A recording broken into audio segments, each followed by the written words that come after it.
Hi, my name's Dr. Erin English, and I have the luxury and the privilege of working for San Diego County Office of Ed. And that's my Twitter handle, if anyone would like to follow.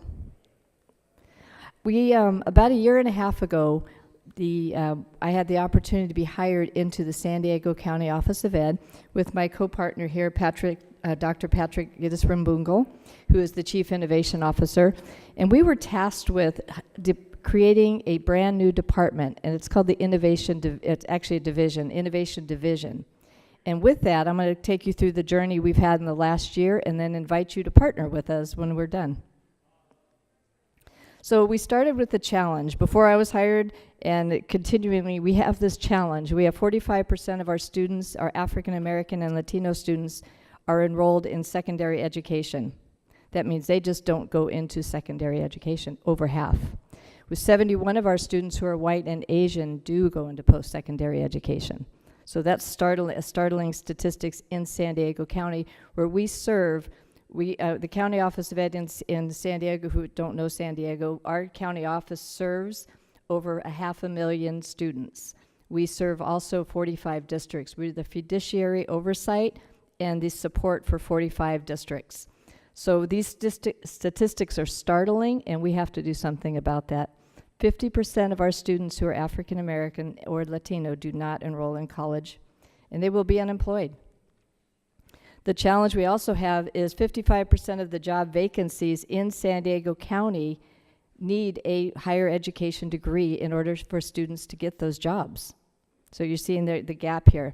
40% of our students who are African American or Latino who are not enrolled in college will meet the federal poverty level. That's across San Diego County. So I mean, just to digest that information, it's kind of similar to what other people were speaking about. So we had a job to do. Our school board, our county board had a job to do, and this is my board. They are the most innovative, creative, wonderful, wonderful people to work with. They created the Innovation Division at the San Diego County Office of Ed with our board goals. The board goals are very, very lofty, and they are all-encompassing. They are to connect education to the world of work. This is where I need your buy-in. That's where I need your partnership. We need to connect education to the world of work. We need to guarantee students graduate prepared for college, career, and beyond. One of their goals, besides these board goals, one of their underlining goals is to make sure every single student that goes through our San Diego County schools has some type of a job-related internship or experience before they graduate, which is a very, very lofty goal. However, that's what we're tasked with.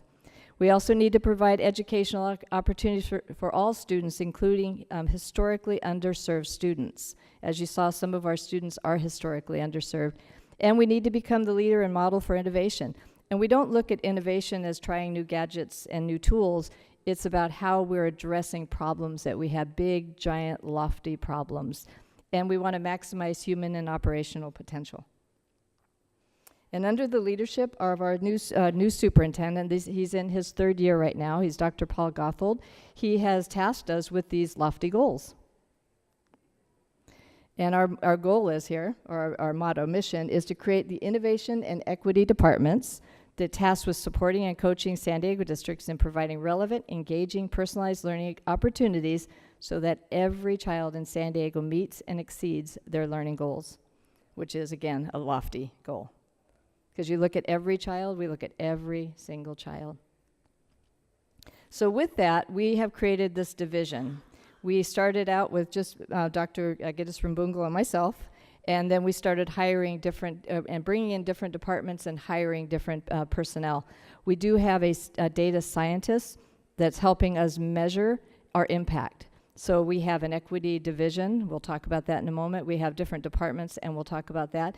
But with that, we're measuring our success. So we're able to now, with his guidance, the data scientist's guidance, we're able to measure the successes that we have. And that's if you want to follow Patrick as well. And this is our team. Minus one, we just hired another person. So minus our team, this is our team. We are here to work with you, depending on if you're at a school district in San Diego, outside of San Diego. We've heard a lot of different folks come up here and speak. Many of those districts I have been to, and I could speak to them. They are amazing school districts. So we learn from each other. We want to be the center, the hub in San Diego where you come. People go, hey, what are they doing about that? We want you to come to us, and if we don't have the answer, we want to turn you to somebody that does have the answer. We have the team that can do it. So we have different parts. So we have different departments under our team, under our division. We have an organizational excellence, and that's an inwardly facing. It faces into the San Diego County Office of Ed buildings, if you would. And what they do is just make sure we're all running efficiently, and that we're running with a positive culture, a positive climate, and that we're getting things done, and we're not only having a good time, but getting the work done. So this was one of our events we had. It was one of the events with Patrick and I in that picture, and it was fun. We were showing people 3D. They'd never seen 3D glasses. And we also have one of our highlights is our Pathway to Careers department. We have a career to college pathway. We have a team of about 9 folks that are tasked with working with schools, particularly high schools, but also middle schools, to make sure those students that they serve have access to an opportunity to make sure that they can get a job after high school. So we're really putting them in a path to a career. And we work with schools, we work with businesses, we tie those parts together so that our students have those opportunities. And they are willing to work with people right now. What we're doing now, for instance, I'll give you an example. At SeaWorld recently, SeaWorld had a job opening for students who were coming out of high school or even still in high school. So we organized it in San Diego County. We brought in people. Yeah, I know I'm running out of time. Ooh, I really am, sorry. So we also have our technology and education. I just saw the time down there. We have educational and technology department. We have our professional learning and research department. I want to follow the time so I don't get in trouble. And we also have our equity planning department. And we have our research and development. But what I would like to do and leave you on this note in my last minutes is to invite you to our equity conference. It's right here in San Diego in January of next year. And we're bringing in we're renting the convention center, so it's something we're really, really proud of, and we're putting together. We're actually working on it right now. So if you have anything in equity in education, we'd like to invite you to this and invite you to present at this conference. My time stopped. For more information, please contact me. All right, thank you. Good morning. I'm Susan Enfield. I'm the proud superintendent for Highline Public Schools, located just south of Seattle, Washington. And we are a richly diverse school system serving just under 19,000 students, speaking over 100 different languages. We're here today to talk about the need for creating a high quality and diverse principal leadership pipeline, but really a model that we're flipping from being university-based to being school district-based in partnership with a local university and our partnership with Teach for America. So before we get going, I'm going to ground you in the fact that in Highline, rather than a mission or vision, we have a promise. And that promise is to make sure that every student is known by name, strength, and need, so they graduate prepared for the future they choose, not a future that someone else chooses for them. But to deliver on this promise is something we cannot do alone. We have to do it in partnership, and we have to do it with the very best, highest quality, talented workforce we can find. And doing it the traditional way isn't going to get us what our students need and deserve. And so, Thank you, Dr. Enfield. My name is Dr. Tony Bird. I am the Executive Director at Teach for America, Washington. I'm going to talk to you briefly about the problem, the partnership, and the flip. The flip's exciting. So the problem is that we have ambitious and reliable student learning that depends on diverse principals who have great skills to lead teachers and teams of teachers to improve instruction, especially in environments where opportunity gaps are large. Unfortunately, the cultivation and development of those leaders is sorely lacking in most district systems. This partnership that Dr. Enfield outlined briefly is 3 organizations with very similar values: Highline Public Schools, Teach for America, and the University of Washington at Bothell. Highline Public Schools is an organization south of Seattle who has dramatically increased the number of new teachers of color in the last 4 years from 11 to 40%. Teach for America this year alone recruited 57,000 applicants, of whom 50% are people of color. And the University of Washington Bothel's Goodlad Institute is very experienced in innovation and teacher preparation and principal preparation. This model, however, is a complete flip, and it is not innovative to actually locate a university in the system. The flip is actually to turn the locus of control of the training of our principals to the district, with the university as a partner. So we go from local control, from formerly what was university control to local control of training to district control. We are also, in terms of teacher recruitment and candidate recruitment, it moves from traditional candidate recruitment to partnering with Teach for America to bring in a very diverse group of people into the program. Lastly, I'll say the learning primarily has been at the university setting, and this model of the learning is actually in context. I'll turn it over to Dr. Grubb, who will explain it in more detail. Thank you. Building on what Tony has described, I'd like to share in more detail elements of the program design, including its architecture, approach to adult learning, and partnerships. First, at the core of the program architecture is a conceptual framework that assumes leadership is a function of what one learns through accomplishments, not just seat time. These accomplishments cluster in 4 areas: leadership of self, leadership of others, leadership of the system, and leadership of instructional practice. We've brought these 4 ideas together in a leadership capabilities framework. While traditional principal preparation programs privilege university-based credit-generating seat time learning, this model embeds professional learning in the context of actual leadership practice within a school or district. Second, the program design assumes a theory of adult learning that is based on a series of just right developmental leadership challenges which emerge from leadership assessment of the candidates. Opportunities to learn from these challenges are formalized through learning communities, seminars, supervisor feedback, and reflective documentation. Third, the program design assumes partnerships among the school district, a leader development organization, Teach for America, and higher education. The school and the district provide the leadership context. TFA provides a pool of high-quality, diverse candidates, and the higher ed partner brokers the details of certification and licensure within the state. The higher ed partner also assists with startup and transition, evaluation of program effectiveness, and our data system support. In summary, this project flips the traditional model of principal preparation by placing the learner and the school district rather than the university at the center. And with that, we'll just close on the fact that no promise, no plan, no strategy will ever help us deliver on creating truly equitable school systems for our children unless we have the right people in our schools serving them. And we believe that this model has great promise to continue to strengthen the leadership base that we are very proud to have in Highline Public Schools. Thank you. Hi, my name is Gerry Gillespie. I am the Administrator of Digital Integration for the West Ada School District in Idaho. We are the largest school district in Idaho with a little over 40,000 students in 55 buildings. I support all the instructional technology K-12 there. Today I'm going to talk about something that's typical in education. I have 7 minutes to talk about something that's so foundational to what we do, and that's professional development, but most of all, professional development to change practice. Because if we're going to spend money and teachers are going to spend time, there's a reason why we're doing it, for student learning, and we need practice to change and support that student learning. So we're going to look at ways that we can possibly do that.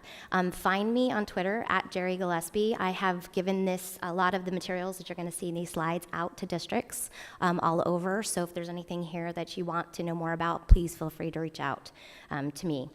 So what do we know about technology and integration in schools? Well, we know that it needs to be able to have encourage students to collaborate and communicate and use it the way that they're going to use it someday in the real world. For jobs, we always say that they don't know what they'll be doing. My own son right now has a degree in digital media that he graduated 2 years ago. His job is working for a sports auction company, and he posts media descriptions of what they're selling. That job did not exist when he started college. So that really is a true statement in how they're using this and how things are changing. But he has the ability to use technology to communicate, collaborate, and to deepen skills and to use it the way that we need to. So the question is, are we letting teachers do that? Are we giving teachers the opportunity to be able to use technology in the way that we want our students to be able to use the technology to do those kinds of skills and abilities? So if we know technology is a tool that can get us there and allow students to get to that deeper learning and make ownership of their own learning, are we giving all the people in our school districts the chance to do that? So that even means I have a math teacher in our high school who's been teaching 30 years, and he still has a chalkboard and chalk because he did not want the new whiteboard with the markers. So we really realized in our district everybody had access to devices, but when we went into schools, it was 10% of the teachers using all of the technology, and you had other teachers really not sure what to do with it. So we realized if we meant all, we meant all, because we were creating our own digital gap in our district. So teachers are the essential piece, and we know that it has to be intentional, and technology is not always the answer. So we needed to be able to go and support teachers, and this is when I was a principal. We had a handwriting program that was, handwriting without tears, and this is what we want to do, is how do we support our teachers without tears? And if you do professional development, there's always tears somewhere. There's either tears of frustration, joy, anywhere. So there's always tears involved. So we wanted to make sure if we were going to have tears, we wanted tears of joy. First thing we realized is we needed to know our people. And this is the first thing I tell you that you need to go out and do.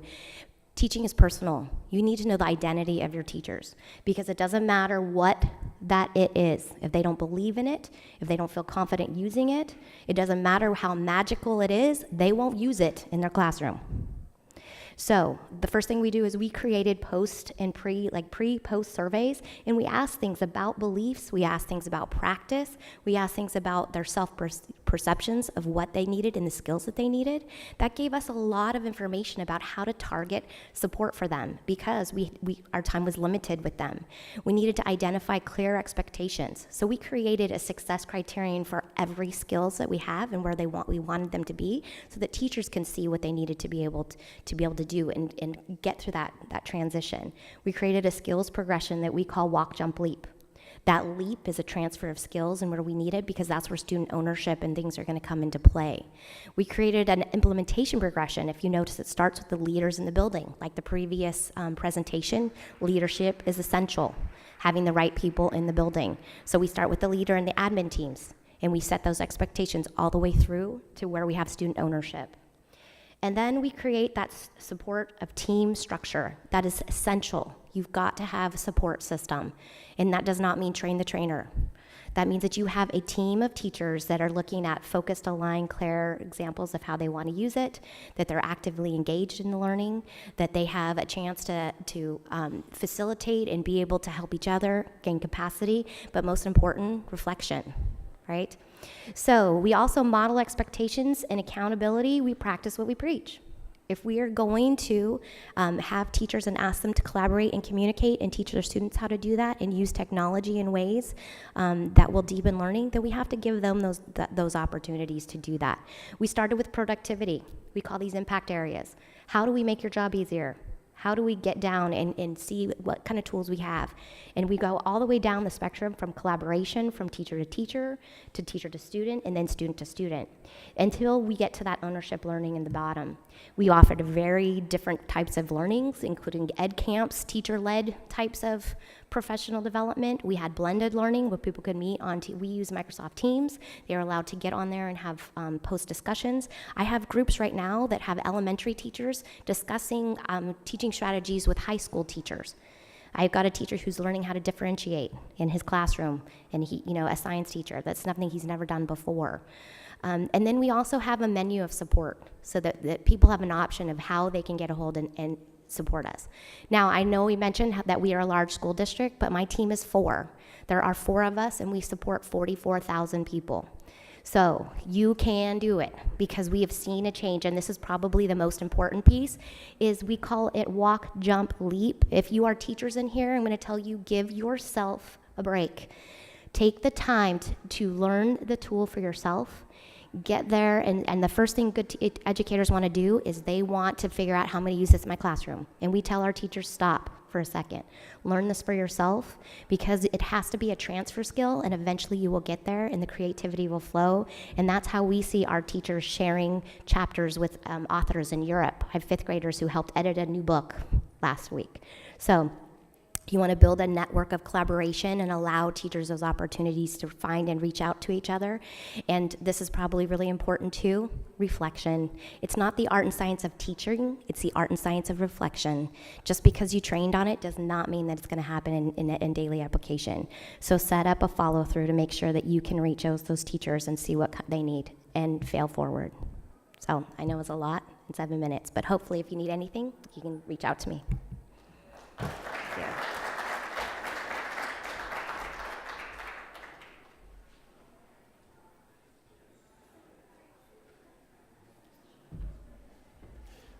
I think I'm between now and lunch. Maybe lunch may be winning, so.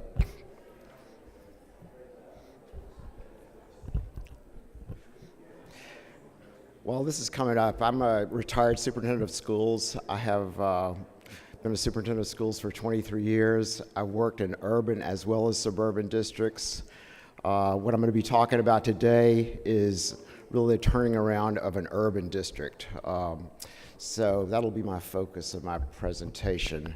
And I'm going to dedicate this to a staff member who actually passed away yesterday and who I was kind of subdued about. So I'm going to dedicate this to Derek Nelson, one of my best hires, and who is donating his bone marrow and ended up dying of cardiac arrest. So I'm going to dedicate and do my best on his behalf, because he truly would have been one of the finest educational leaders in America.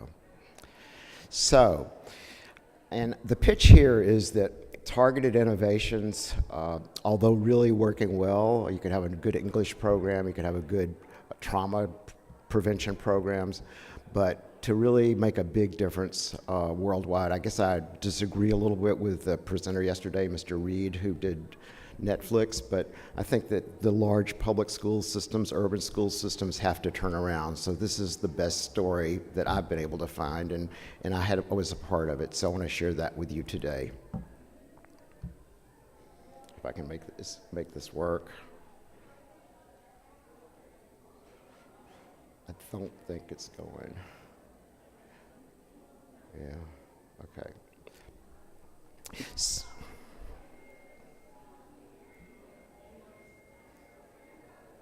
I'm just trying to back it up. So, okay. So this is the system. It's 5,000 students, 80% free and reduced lunch, 85% African American, 13% Latino, and there's this very typical demographics of most urban districts in America.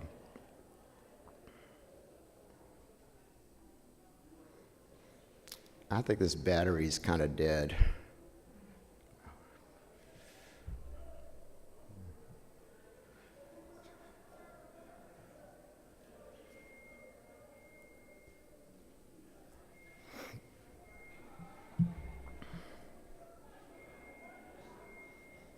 So, I'll just kind of start with some results. The graduation rate in 5 years went from 52% up to 74%. Acts of violence reduced from 56 down to 11. On the state tests in mathematics, it went below 40%, like 38%, up to 85%. And in the area of language arts, they went up about 50%, up to 80%. And the question is, how did this happen? Some of the elementary school improvements included instructional coaches in each of the elementary schools, which included math, science, social studies, and language and technology. These people were designed to help teachers teach. They weren't designed to teach kids. And also we had universal preschool, which obviously develops trust with the parents, but also develops skill with the younger children. So At the secondary level, the major intervention was personalization. One of the things that we did immediately was we had 45-minute periods per week where a faculty member met with 12 students. This is very unusual in high school. We introduced sort of interesting classes. We introduced Mandarin in kindergarten and in 9th grade. We also had the local TV station put a local access TV station in the high school, and that became a real popular kind of curriculum for the district. The overall impact was increased rigor and engagement of instruction. So how can leaders think differently to make this kind of thing happen? I've identified 3 factors. When I retired, I did a lot of reflection as to why this took place. There were impressive results, but I wasn't sure why it took place. When you're a superintendent of schools, you're so busy, you don't know why things necessarily work. You don't necessarily know why things fail as well. There were 3 things. Entry, learning as much about the district before you got started, before you made decisions. Second, I identified that many in the district believed that the status quo was okay, so we needed to change the mindset. And one of the goals that came out of that was raising aspirations. And last was networking with organizations, many of the kind of organizations that we've heard presented today. So the first question is, how does a superintendent of schools or a principal or any leader assess the needs? There's a formal process by Barry Gentz called the entry planning process. And one of the two of the major things that I did was I had lunch with 5 different seniors each week. And those seniors told me more about the district than any adults have ever told me about a school district. One of the things that I asked 5 questions. How long have you been in the district? What elementary school did you go to? What are you proud about? And when did you take your SATs? Half of the students had not taken SATs at the beginning of their senior year. So we had a disadvantaged population not getting what just a general, regular, privileged population gets.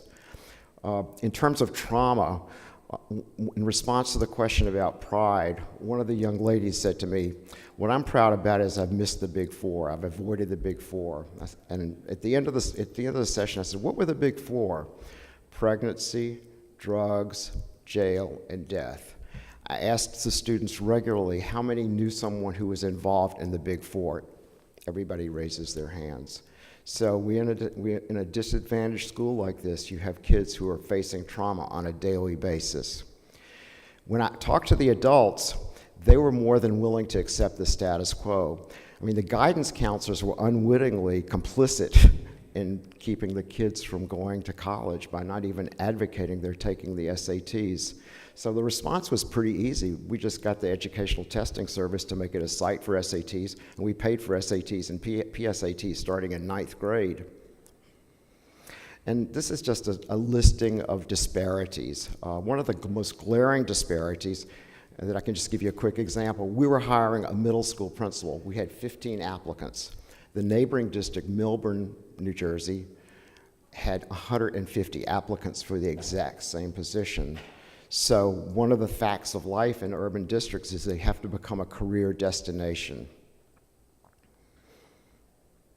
So the challenges in a district serving low-income students are changing the underlying mindset. What I found was that because I had been in a high-achieving districts, most of the folks in that district had been in that district for their entire career. They were used to the way things were, and they kind of accepted the fact that most of the kids are not going to go to college. They're not going to get into skilled trades. They're going to have a graduation rate of about 50%, and things will work out. So one of the challenges was to help people have a different mindset where they would believe that these kids would go to college, be doctors, be lawyers, be teachers, be expert welders, or whatever the case might be. So out of that came the goal of raising aspirations. So the difference between aspirations and expectations is a bar that you've got to jump over. Aspirations is a place, as a destination, a place you can go, a place you can be as a profession, have a personal life. You can be a doctor, a lawyer, and you can chart out the steps. So that was a major change, and it wasn't just the aspirations of the students, it was the aspirations of the teachers, the guidance counselors, the HR department.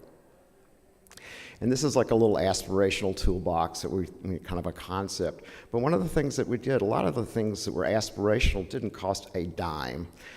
Every month we had a gallery opening in the district office where each school was represented on a rotating basis throughout the year.